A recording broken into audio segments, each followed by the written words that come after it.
Tak ahoj, vítajte na kanáli For Work and Fun a v dnešnom videu sa pozrieme na malý zvárací invertor značky Patton Eco 160, takže poďme na to, vyskúšame a poriadne ho otestujeme.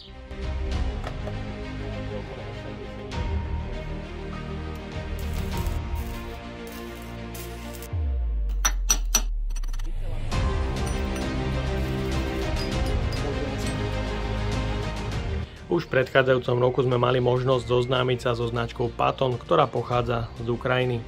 Jej história ale siaha hlboko do čias Sovietskeho zväzu, pretože práve Patton pre Sovietov tvoril, vymýšľal, vynaliezal nové moderné technológie pre zváranie, za ktoré dostal vyznamenanie hrdina Sovietskeho zväzu. Pretože práve aj zváranie bola jednou z technológií, ktorá v druhej svetovej vojne posunula Sovietov vpred.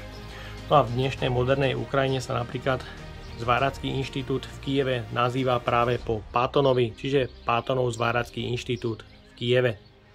No a do dnešnej recenzie tu mám zvárací invertor Patton Eco 160 pre obalovanú elektródu, takže poďme na to, odbalíme si ho.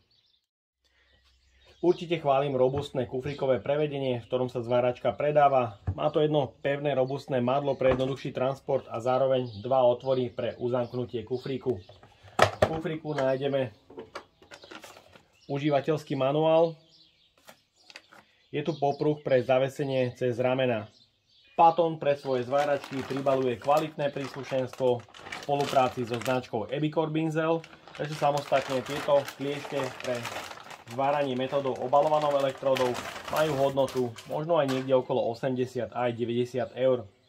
Sú to kvalitné kliešte značky Ebicor Binzel, ktoré majú štekre 10-25, kábel je v priereze 1x10 mm.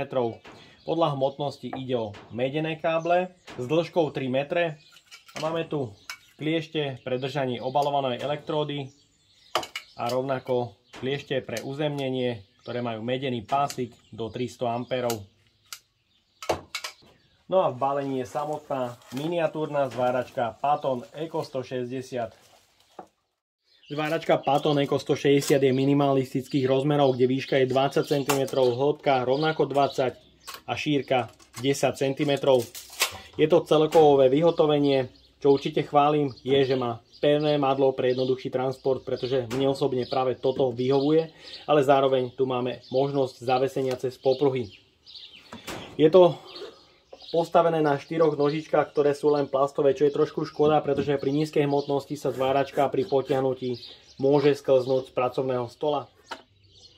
Hmotnosť zváračky aj so sieťovým káblom je 3568 gramov. Vzadu nájdeme tlačítko zapnutie, vypnutie, ventilátor pre chladenie zváračky, je tu štítok o zaťažení, na ktorom výrobca uvádza pri 100% zaťažení až 102 A.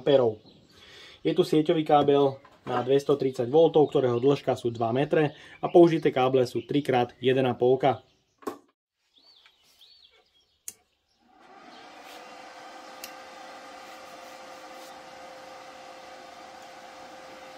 Hlučnosť chladenia zváračky je veľmi nízka, je to len do 65 decibelov.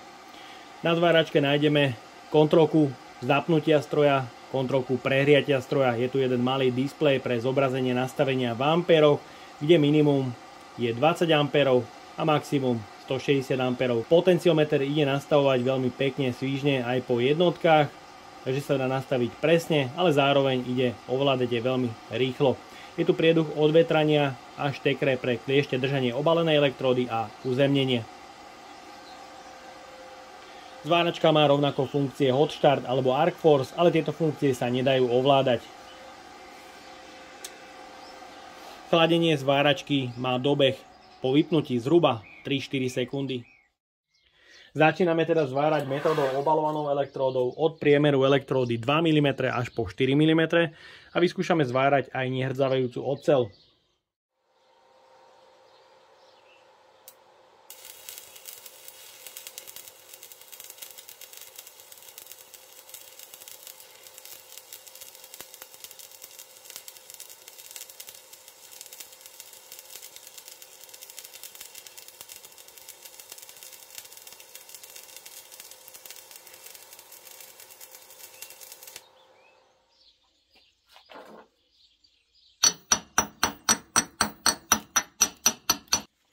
Elektróda ESAB EB121 o priemere 2 mm na 50 A zapálila oblúk veľmi pekne a oblúk bol stabilný po celej dĺžke zvaru.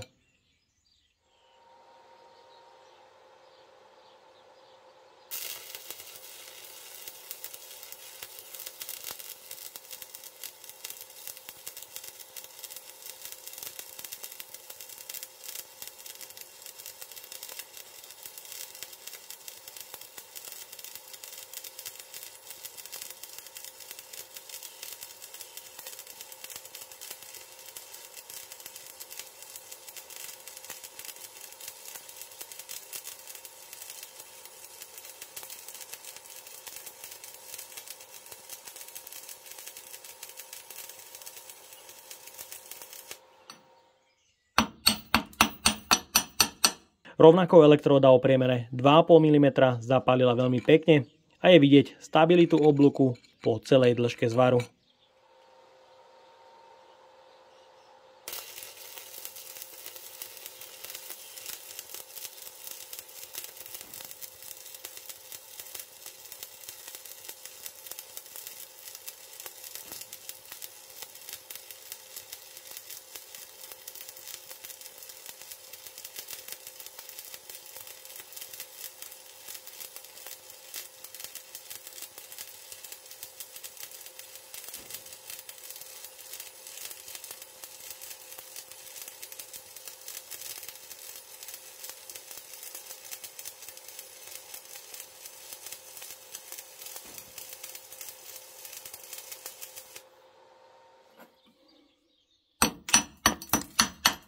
Rovnako elektróda o priemere 3,2 mm zapálila oblúk veľmi pekne a je vidieť stabilitu oblúku po celej dĺžke zvaru.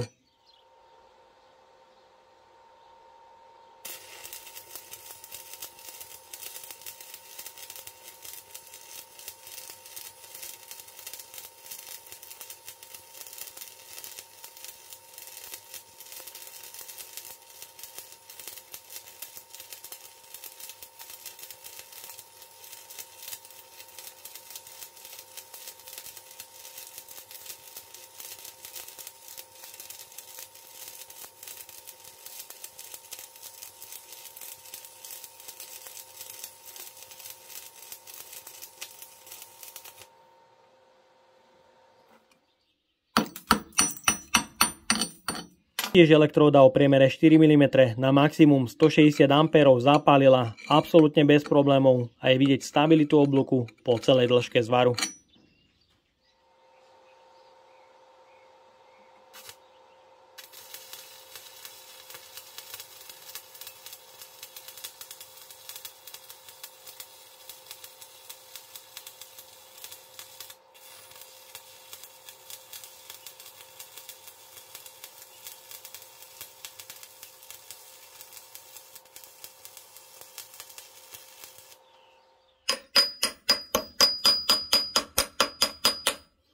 Elektróda pre nehrdzavujúcu oceľ zapálila veľmi pekne, oblúk bol stabilný po celej dĺžke zvaru, ale na tomto mieste som sa veľmi uponáhľal. Ďalej pokračujeme už s použitými elektródami, opakované zapaľovanie.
A pozrieme sa na oklepanie strusky.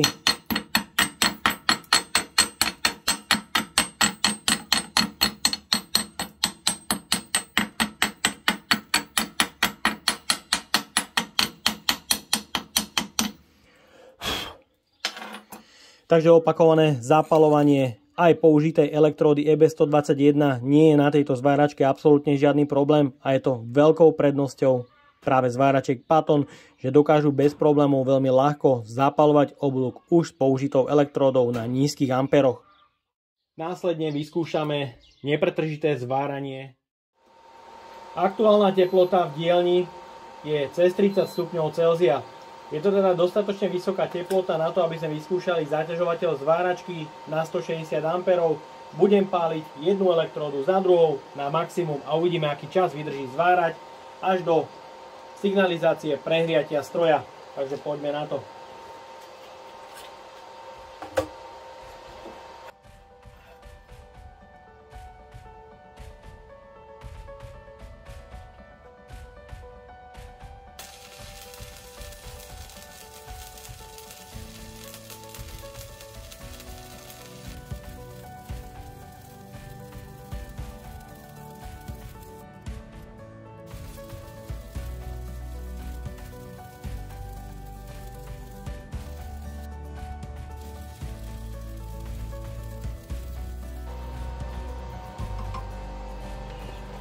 Takže vyzvárali sme zhruba 2,5 elektródy a mohli ste vidieť prehriatie stroja zablikalo na chvíľočku. Je tu ale vidieť, že kontrolka už nesvietí, znamená to, že by sme mohli vedieť zvárať znova. Vyskúšame to.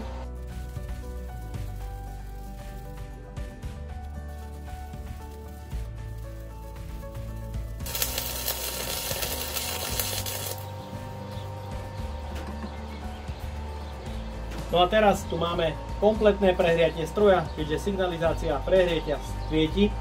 Spálil som 3,5 elektródy a ten čas ste mohli vidieť dole v grafike. Takže podľa môjho názoru veľmi dobrý výkon na 160 A na tak malú zváračku. Dokáže zvárať pomerne celkom dlhý čas na vysokom zaťažovateli aj pri vysokých teplotách, pretože v dielni mám cez 30 stupňov. A pozrieme sa aj na teploty zváračky. Takže tie teploty sú niekde okolo 50 stupňov, čo nie je veľa.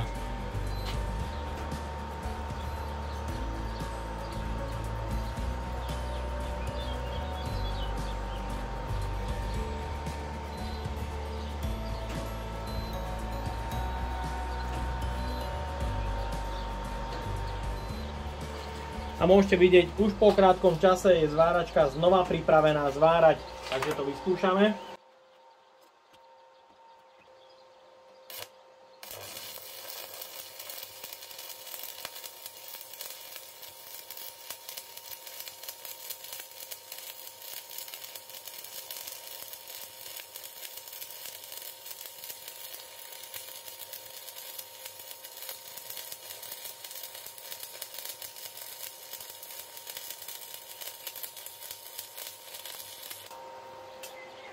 Paráda, dochladenie zváračky trvá naozaj veľmi krátky čas a zváračka je znova pripravená zvárať na maximum 160 A, takže super.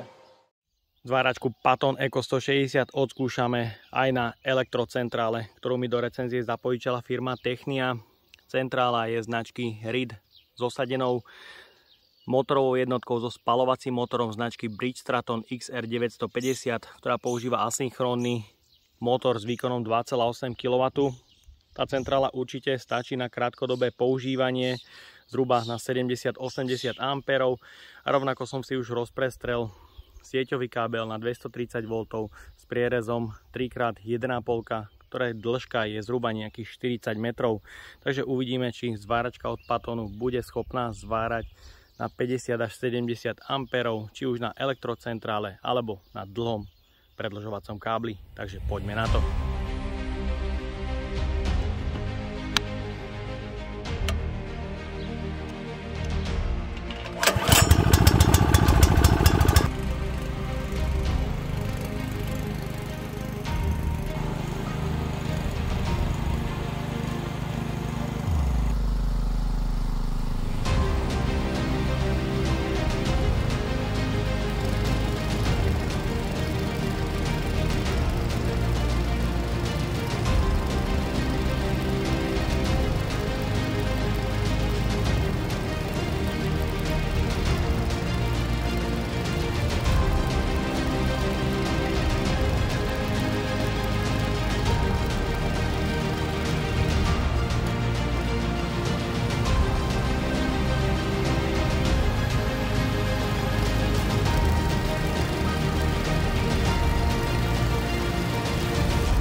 Takže tie prvé dva zvary boli na centrále.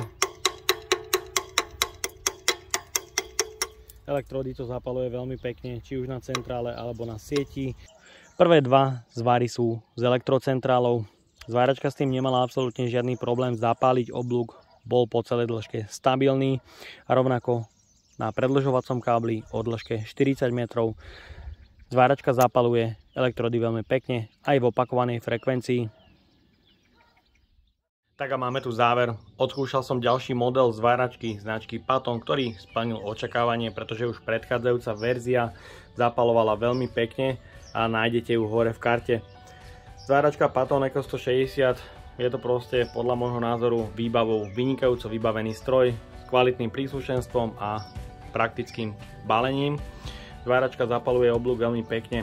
Mohli ste vidieť bežné zapalovanie novej elektródy, ale taktiež opakované zapalovanie pri 50 A s EB 121 o priemere 2,5 mm.